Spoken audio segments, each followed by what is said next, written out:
You know, we like to think that history is shaped by brilliant plans and grand strategies. But what if I told you that's not always the case? Sometimes, the entire course of human events can pivot on a single, simple moment of pride, a really bad math problem, or even just one misunderstood sentence. Today, we're digging into the blunders that didn't just cause a little embarrassment, they literally redrew the map of the world. So here's what we've got on tap. We're going to see how a personal insult triggered the destruction of an entire empire. We'll look at how bad math accidentally led to the discovery of a continent. Then there's the story of one guy's brilliant inventions almost poisoned the entire planet. After that, a war on birds that sparked a massive famine. And to top it all off, we'll see how one confused politician accidentally brought down the Berlin Wall. Let's get into it. All right, first up, one of the most brutal and sweeping military campaigns in all of human history. And what's wild is that it wasn't really launched for land or for riches. Nope, it was all revenge for a single, unbelievably arrogant insult. This is a perfect cautionary tale about what happens when a leader's pride completely clouds his judgment. Now, you might assume this whole thing kicks off with two rival empires already at each other's throats, but the truth is actually the exact opposite. As you can see here, the Mongols and the Khwarezmian Empire were totally at peace. Genghis Khan was busy with his war in China. He was way more interested in opening up trade routes, not starting a new conflict. So this wasn't some grand planned invasion. It was a furious reaction to a shocking betrayal. And here is where it all goes horribly, horribly wrong. It starts small, with a greedy local governor attacking a trade caravan. But look at that third step. When the Shah of Khorasan executed one of Genghis Khan's envoys, he crossed the line. In Mongol culture, that was the ultimate insult, a non-negotiable declaration of war. A simple apology could have saved his entire empire, but his pride got in the way, and instead he unleashed a firestorm that leveled cities and killed millions. The Mongol horde just swept west, and it all started right here. So, from a fatal mistake in judgment, we now turn to fatal mistakes in, well, calculation. These next two stories are centuries apart, but they both show how history can be completely warped by getting your numbers wrong, or by putting your trust in exactly the wrong person.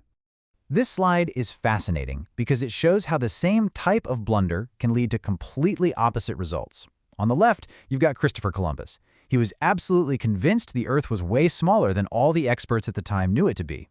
His bad math made sailing across the Atlantic seem doable, and well, his mistake led him straight into a quote-unquote new world. Then on the right, you have the Roman general Varus. His mistake wasn't math, it was trust. He walked 3 of his best legions right into a perfectly laid ambush, set by a Germanic officer he considered a friend.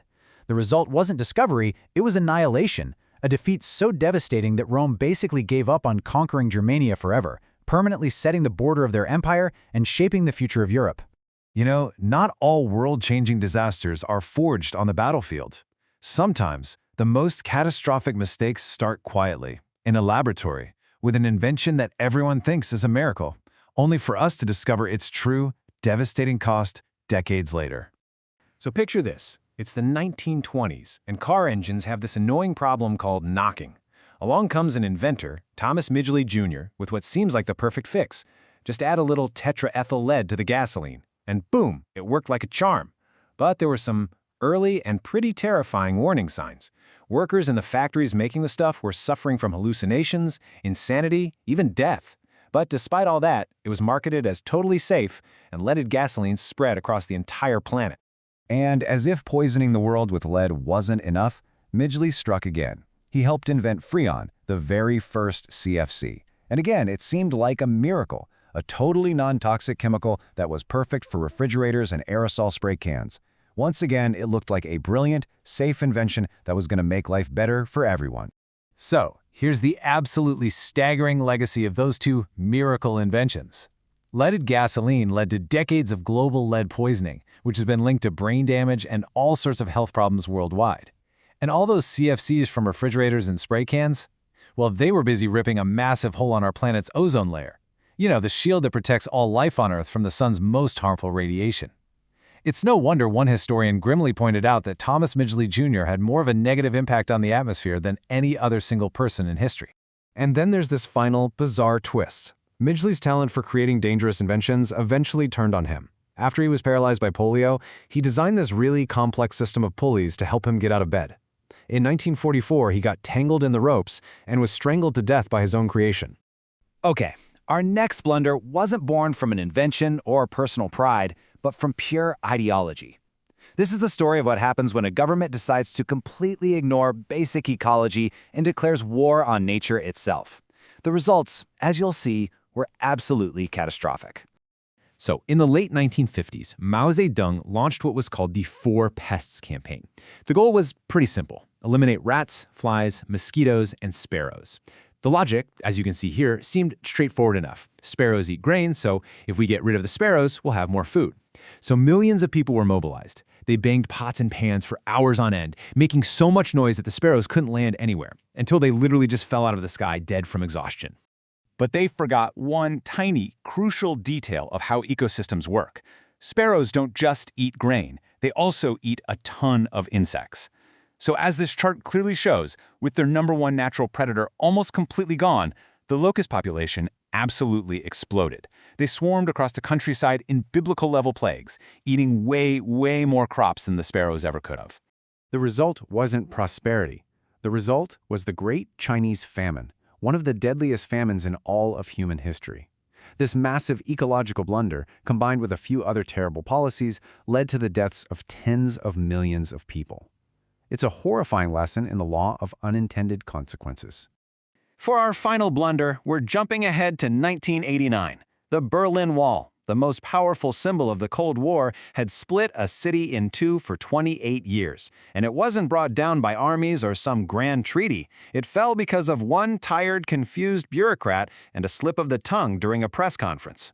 These are the words that, no exaggeration, changed the world.